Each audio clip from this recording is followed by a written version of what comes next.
بسم اللہ الرحمن الرحیم۔ اللہ کے نام سے شروع جو بڑا مہربان نہایت رحم فرمانے والا ہے۔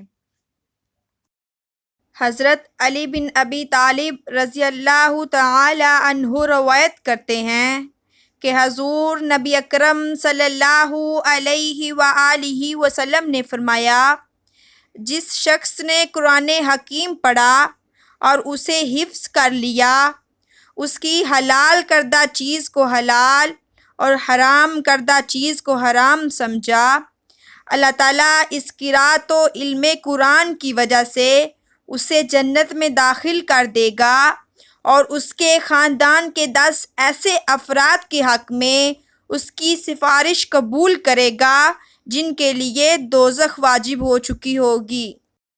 مزید احادیث سننے کے لیے ہمارے چینل کو سبسکرائب کریں اور بیل کی آئیکن کو ضرور پریس کریں۔ شکریہ۔ السلام علیکم ورحمۃ اللہ۔